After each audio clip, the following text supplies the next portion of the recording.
जब गुप्त साम्राज्य खत्म हो रहा था, जब वर्धनों का साम्राज्य शुरू हो रहा था, जब भारत के ऊपर पूर्ण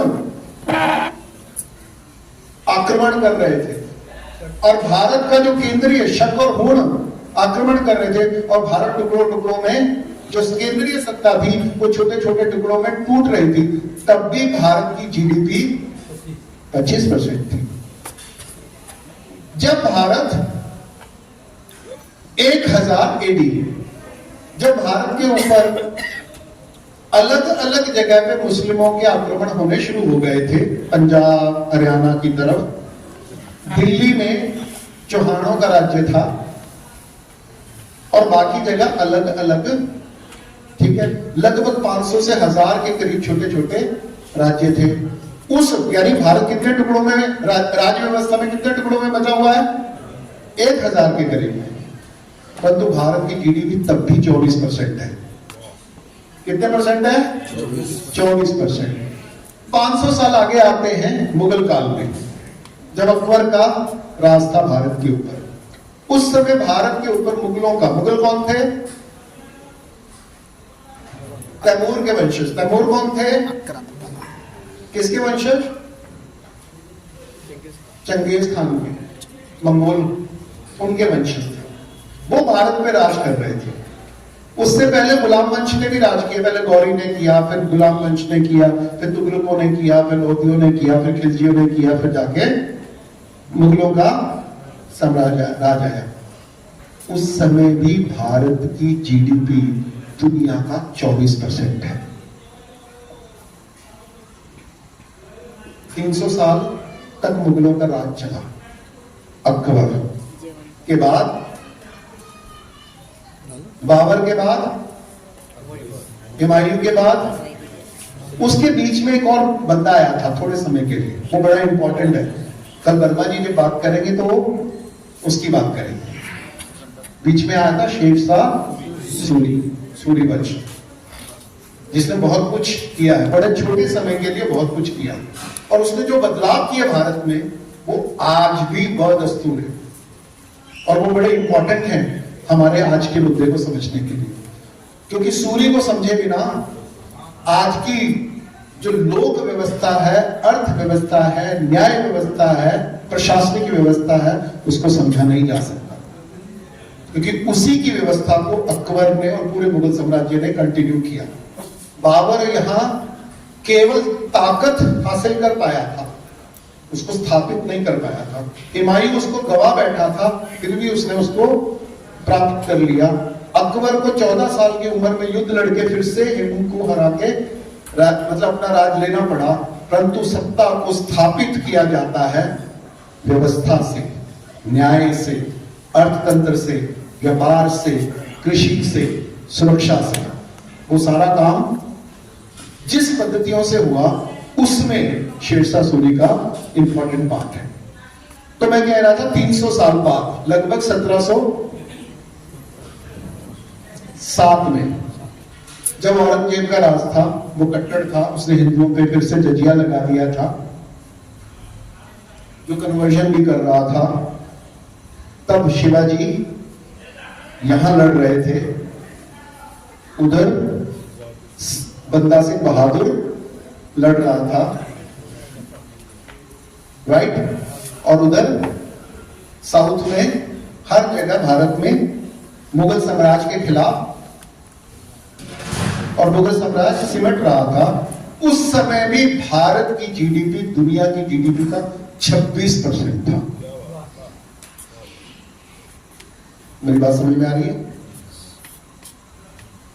उसके बाद अंग्रेज आते हैं और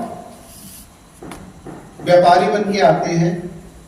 1757 में वो पहले जहांगीर के समय में आते हैं, छोटी छोटी फैक्ट्रियां खोलते हैं, छोटे छोटे व्यापार की सहूलतें लेते हैं।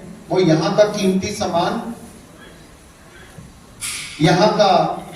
यहां से क्या ले जाते हैं? कपड़े, मसाले, मोती वगैरह वगैरह, और देके क्या जाते हैं? सोना और चांदी। तो तो जो जब हम कहते हैं कि भारत में 36-26% तक जीडीपी दुनिया का रहा, कितने साल तक? 1700 साल ज्ञात इतिहास में, कैलकुलेटेड इतिहास में लगभग 1700 साल तक हमारी जीडीपी, हम दुनिया का सबसे समृद्ध देश थे। और हमारी समृद्धि से इससे कोई फर्क नहीं पड़ा कि राजा हिंदू है कि मुसलमान है कि मंगोल है कि जाट है कि जैन है। ये बात क्लियर हो रही है? ये बात क्लियर हो रही है? इससे कोई फर्क नहीं पड़ा कि सारा भारत केंद्रीय सत्ता के करीब है, क्योंकि अशोक ने पूरे के पूरे, जिसको अखंड भारत की कल्पना करते हैं, उस सारे भूभाग में अशोक था। उसके लगभग 40% भाग में, 40-45% भाग में कनिष्क था। उसके लगभग 60-70% भाग में समुद्रगुप्त का राज्य था। उसके लगभग 80% भाग में अकबर का राज था। परंतु ये जो सीमाएं हैं, राजनीतिक सीमाएं हैं, ये बढ़ती घटती रही है। कभी भारत पूरे राजनीतिक रूप से एक केंद्रीय सत्ता के नजदीक भी आया है और कभी 1000 भागों में टूटा है, परंतु भारत की समृद्धि और संस्कृति के ऊपर कभी कोई फर्क नहीं आया 1700 साल में। तो इसलिए जिस तरीके से हमको इतिहास पढ़ाया जा रहा है, उससे भारत को समझा नहीं जा सकता। तो भारत को समझना है वो कौन सी व्यवस्था थी जो राजा बदलने से कोई फर्क नहीं पड़ता, आक्रमणकारी आने से उसको कोई फर्क नहीं पड़ता, चक्रवर्ती आ जाए तो कोई फर्क नहीं पड़ता, धर्म कोई भी आ जाए तो उसको कोई फर्क नहीं पड़ता। वो अपने आप को वैसी ही अविरत समृद्धि के साथ चलती रहती है और पूरी दुनिया का समृद्धि का भी केंद्र है, संस्कृति का भी केंद्र है, ज्ञान का भी केंद्र है और व्यापार का भी केंद्र है भारत, और शिक्षा का भी केंद्र है। वो कौन सी व्यवस्था थी? वो किसी राजा की बनाई हुई नहीं थी, वो किसी धर्म की बनाई हुई नहीं थी। और उसमें किसका योगदान था? संस्कृति का। और संस्कृति का मतलब समाज, हमारी समाज व्यवस्था का। और वो समाज व्यवस्था में किसका योगदान है? राजा का।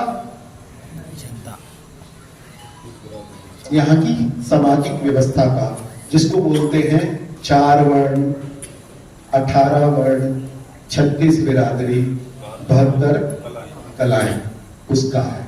अब उसकी छोटी सी झलक देके मैं आज का सेशन पूरा करता हूं, क्योंकि थोड़ी देर हो रही है। उस समय भारत का हर व्यक्ति उत्पादक था, क्योंकि उनको कलाएं आती थी। हर व्यक्ति को कम से कम 2 कलाएं आती थी। Yes, right. जैसे किसानी भी करता था, युद्ध भी लड़ता था। यस, तो उन कलाओं के साथ वो जीता था। तो सारे मिलके उत्पादन करते थे, क्योंकि अगर आपको अमीर होना है तो भारत में समृद्धि का आधार सोना